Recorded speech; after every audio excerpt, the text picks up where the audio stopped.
Welcome back everyone to Welstopia, and today we are going to take a little tour of the changes to the Temple of Elemental Pine since my last tour. Here is our new front in there where I have taken the natural front, replaced it with a stony front, and on top of that I have also placed a fence around here. The idea of the fence is to discourage creepers so that I can make this area as creeper proof as possible. Obviously, if I went around standing next to the fences, that would defeat the purpose. But as long as I'm in a reasonable spot, the creepers won't be able to reach the entrance and into the main temple itself. As for up there, I have some fences up there to prevent mobs from dropping down into there, so I'm hoping that could keep them away. Now here is the upper level of the temple, and not too much has changed here. I did widen the size of the map, so now it is taking the full wall here so that I can have the easternmost part, which was not in the last version of the map I had. Not much has changed in the potions room, and these are all the same. Now what has changed is, first off, over here. Now the enchanting room is the same, but I did some changes up here. I've made this prettier because it used to be rough looking on there. In here I put a small little room here. It's a fishing room, though it's not much of a fishing room, so I don't do much fishing in there anyway, since it's not an automatic fishing area or anything like this. And I did some tweaks here, but it's pretty much the same here, except putting up a better looking wall. The bigger change down here, though, is down on this side, where I have created a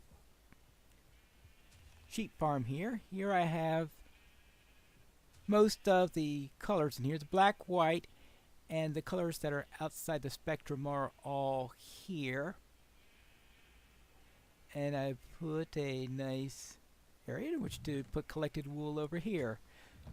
Now, I had despaired for quite a long time ago not being able to get any sheep, but I luckily found a couple of sheep out there that the wolves didn't get to and brought them in here, bred them up, and now I have a sheep farm. At least that's one of two sheep farms.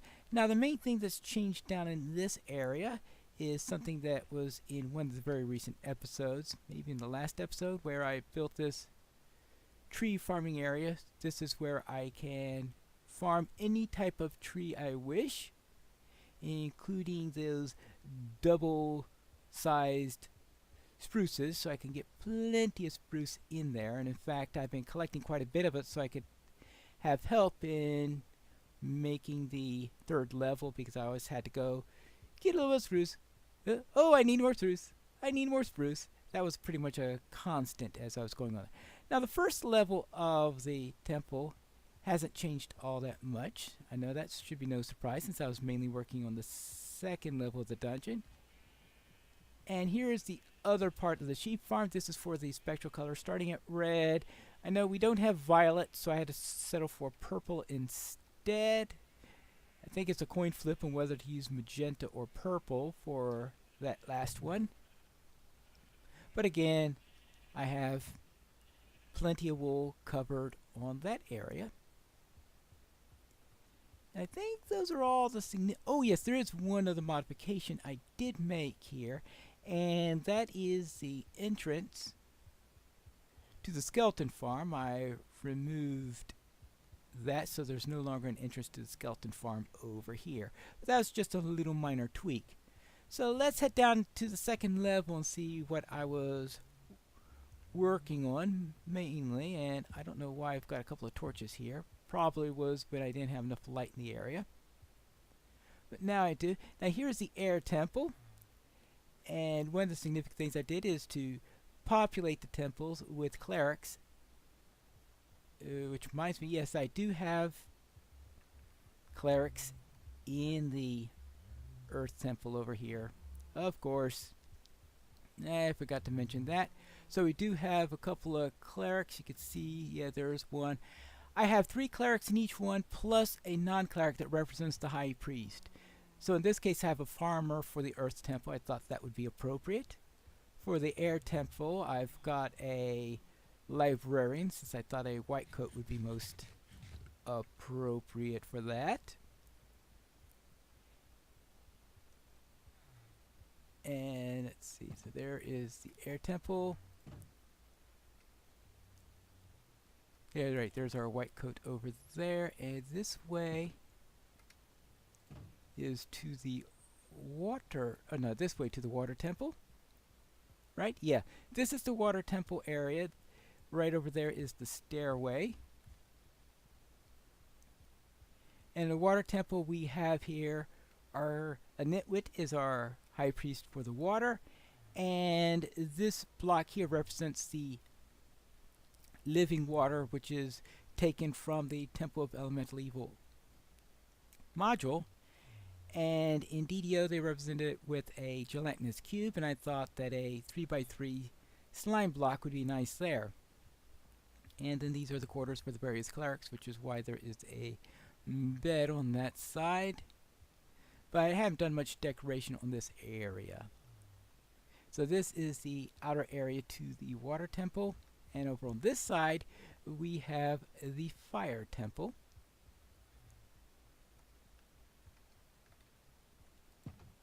And in this case we have fire way down on the flooring, so therefore that can be make things a little bit on the warm side in here. So of course I've got glass covering it to prevent the villagers from walking into it.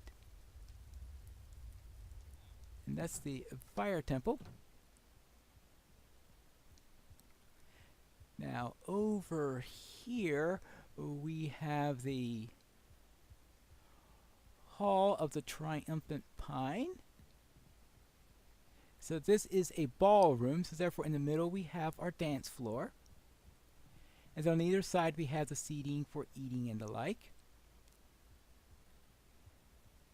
And this then is a series of quarters that we have all over the place. And you see that they are segregated by their temple types. So therefore here's air, here's the water seating area, and down the other we have fire and earth over on this side. Right here we have the exit. This is the exit down to the 3rd level. So I will be starting on that in the next episode. I'll be starting on the stairs going down to the 3rd level, after which we will be starting on the 3rd level itself, which is what I'll be doing during the 2nd quarter of the year. So that'll be coming up soon. And in here we have the cistern for the temple. So therefore we have water pouring in there. That's nice, because they will need a source of water for drinking. And over here, I believe, oh no, not there. Over here we have the new entrance. There is to the skeleton farm. I do quite a bit with the skeleton farm now because I'm getting wood, and therefore I need to repair the axe, and I need to get bone meal for growing the wood. So therefore I've been in there quite a bit, so I get the bone meal and the XP to it all together. And this is of course still the way to the spider farm. I really haven't made any changes on that score. And that area is still undeveloped and is likely to stay undeveloped. I did put a little bit here so that you couldn't see it was undeveloped from here, but overall it's pretty much the same. Now over here we have a storage area. This was in one recent episode also. This is where I have my latest set of bones and arrows and bones, bows, and arrows. So I'd have quite a bit of that all over here. Now a lot of the 2nd level outside of what I showed you so far is a bunch of corridors all over the place. And corridors aren't there aren't too many things that are being done with the corridors. So therefore, that's not something that's going to be greatly highlighted through here. But you can see they go all twisting around. I did make a couple of changes on how these corridors operated based relative to what we have on the module, the original dungeon module, because there were a couple of points there where they were either very busy or they were diagonal or something like that. And of course, I don't like working with diagonals here. So there we go, another look at the air temple. And then this is the other entrance to the fire temple going out that way. I did miss one room when I was going over what's down here on the second level, and that is my pumpkin and melon farm. This farm was designed to have the pumpkins and melons grown for trading with the farmer that's at the Earth Temple. The idea there, of course, is that I will do some trading with those villagers.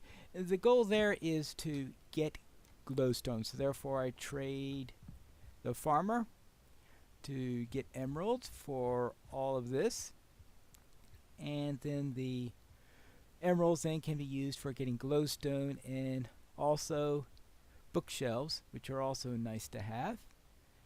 Oh yeah, the kitchens. I did not show the kitchens, but here are the kitchens that are associated with the ballroom.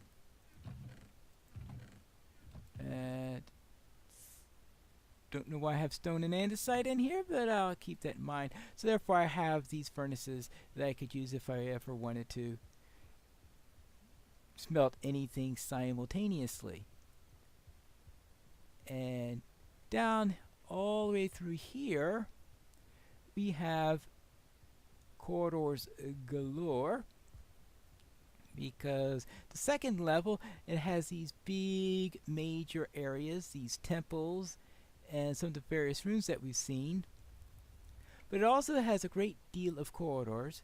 Some of them are interlocking in complex ways, some of them are diagonals and like. Now I took out all the diagonal ones, either squared them off, or if something looked really overly busy, then I simplified the patterns on there so that they would be more bearable, because yeah, overly complicated messy corridors I was just not in the mood for.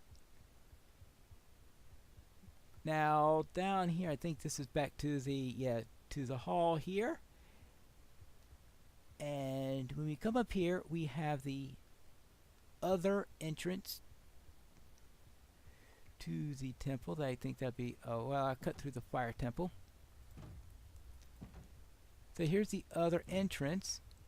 We have here gold doors, because I decided to use gold instead of iron for this, because the original module calls for bronze.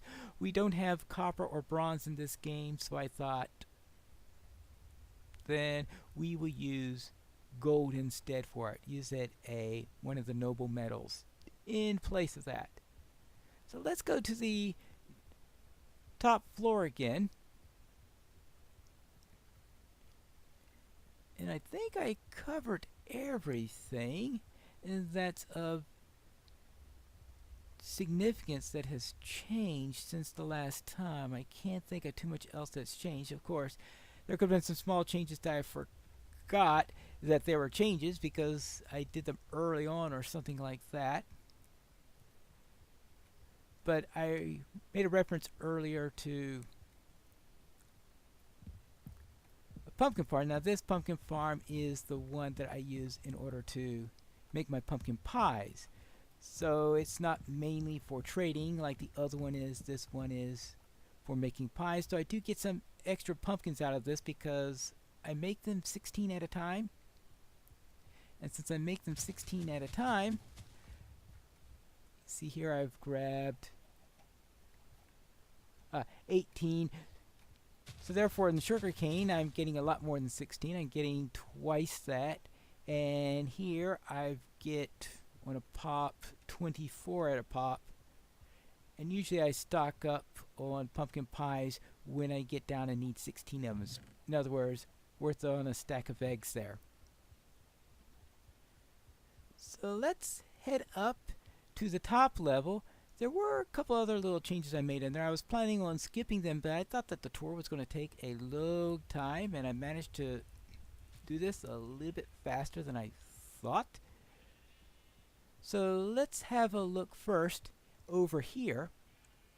Now this used to be a rough area, and now I decided just to turn it into a proper corridor area. Now I didn't do this all the way down. This goes down for a little while, but eventually it's going to turn into the natural area and later on turn into the old birch floors I had. But I thought that this would make a more attractive way down here, and maybe someday I will get around to finishing what's down on the bottom, but that's long term if ever. The other thing that we have is, on top of what I did in here, obviously turning this into a sheep area, I think I did a lot of this, I think, in the second half when I was doing the pearl toss course, which is way down here. And it's a long trek from my main area down to it, because this is going under the mountain onto the east side. And this is the direction where Stina Rose's base is located. I used to come to my base before I had my nether stuff. I would come to my base via Stina Rose's base, then I'd take a boat up to, if I didn't have this dock at the time, up to that area where you see those two torches over there, and then make my way across the mountain before I had everything here. But now this is a pearl toss course, and this little game is, let's see how I do at it. Make sure, no, I don't want to put away the pumpkin pie, because I do have a habit of getting myself injured from all these tosses. So the idea there is just to toss the pearls across, and let's see, how well am I doing on this now? Not particularly too well, apparently. Yeah, that's why I had that penalty area there. So, well, where's the penalty? Because you could declare a penalty drop and get a free drop. Not a free drop, but for the cost of a toss, you get a closer location on there. Okay, there we go. Okay, I'll toss that, so we'll be done. Where is the penalty zone now? Oh, right there. Yes, there we go. So if you go into the water, that's the probably a better idea to do there. I just wanted to see what would happen if I did toss from the water, and that's the answer to that. See there, that's the penalty spot area. Over there is where the actual target is, and ooh, barely on the sand. Oh, I think it's yes, of course. I guess if I hit a horizontal or a vertical surface, I wind up taking damages. That's why I sometimes take damage and sometimes don't. That's something to keep in mind, I suppose. It shows you how much I know about Ender Pearl. Oh! Oh! Hello! It's been a while since I got one of those things. Here you go. Now that we have that, we can now get to this, hopefully without being interrupted by any more endermites. And a little bit over. Well, that's the advantage of tossing it directly at it. The disadvantage is that you go and take damage. The advantage is that you're more likely to get it in one toss. Now here, that's the green, and the green is over here. I'm really inaccurate today because I noticed that when I was building this thing, I was a little bit more accurate. It probably shows you because I haven't played it much recently. Here you go. And this is one when I was first giving a demonstration of it, where I completely missed the location of the next target, and I redesigned a couple of things as a result of that. Yeah. I'm really short on it today. And here's the next one. Let's see how we go. Hey, finally aced one. So you don't have to be inside this area, so it looks like I'm technically on top of it. You just have to be able to reach the button in order to press it. And finally the purple one. So there's 7, one for each of the colors of the spectrum. And you see that the redstone lamp, that's my target right there. Oh boy, that was really short. Can I get that? Yeah. Ooh, yes, right. I should pay attention to my health. And there we go. And now I'm at 46 pi, so it's time for me to head back to the...